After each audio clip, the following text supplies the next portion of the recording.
Welcome, honey. So this is all you do? Watching TV from morning till now? No, honey, I haven't been sitting all day. I just cooked and decided to relax. Relax? Did you say relax in 2026? So I married you to relax in my house. I cannot keep doing this, Jane.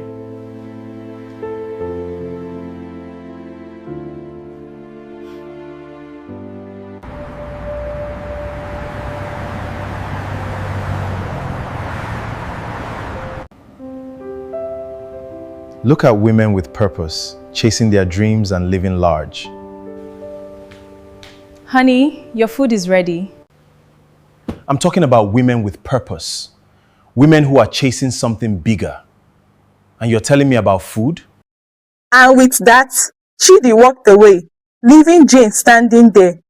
Slowly, she sat down, trying to process everything that just happened. She had walked into that room with a smile on her face. She was happy. She had been waiting for the right moment to tell him something important, something she had been working on for days. But before she could even say a word, Chidi had already created a story in his mind about her.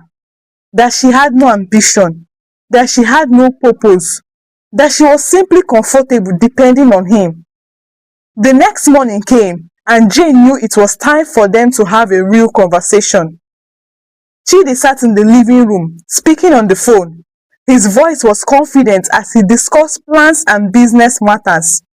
A few minutes later, Jane walked into the room. She didn't interrupt him. She quietly sat beside him and waited until he finished the call. "All right, please send it before noon," Chidi said, before placing his phone on the couch. When he looked at Jane, he immediately noticed the seriousness on her face. "Jane, I hope you're not going to start crying like yesterday," he said. Jane looked at him. "So you knew I cried?"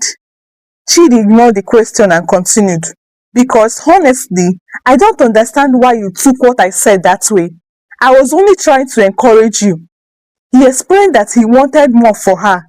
He talked about seeing women building businesses, creating opportunities, and achieving great things. He told her he didn't want her to sit back and depend on him for everything. Jane listened quietly before nodding. She understood what he was trying to say. She understood that he wanted her to grow. She understood that he wanted her to have something of her own. But she also needed him to understand that good intention could still hurt when delivered the wrong way.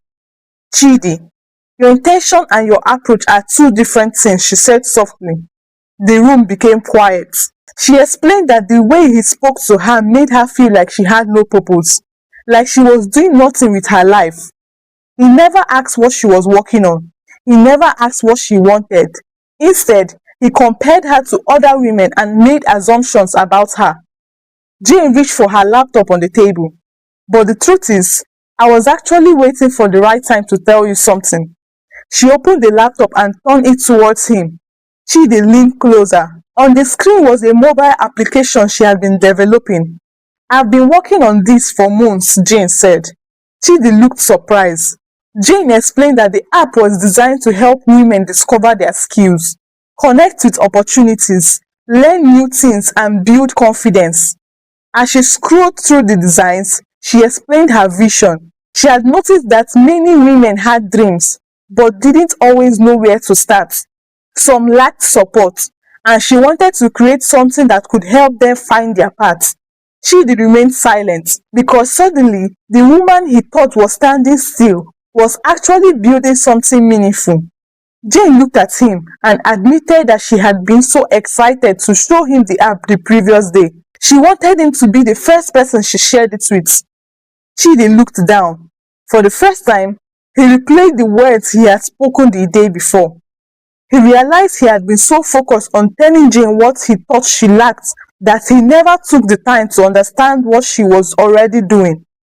"Jane, I'm sorry," he finally said. His voice was softer than before. "I thought I was pushing you. I thought I was motivating you. But I see now that I didn't even give you the chance to speak. I judged you before understanding you." Jane stayed quiet as he continued. "You didn't deserve the way I spoke to you. He reached for her hand. I'm proud of you, Jane, and I want you to know that whatever support you need to make this work, I will be there. A small smile appeared on Jane's face, and I promise no more surprises, she said. For the first time that morning, they both laughed. Chidi smiled and told her that her success should make him proud, just as his success should make her proud too, because that was what marriage was supposed to be. Not two people competing against each other, but two people celebrating each other. He pulled her closer, and for the first time in a long while, their conversation was not about who was right or who was wrong. It was about two people who loved each other, realizing that love alone is not enough without understanding. Sometimes the greatest distance in a relationship does not come from lack of love. It comes from when people stop asking, stop listening, and start assuming. Thank you for watching the story. Kindly tell me your thoughts and lessons in the comment section. Do well to like and share with your loved ones. Don't forget, every life is a diary. See you in the next story.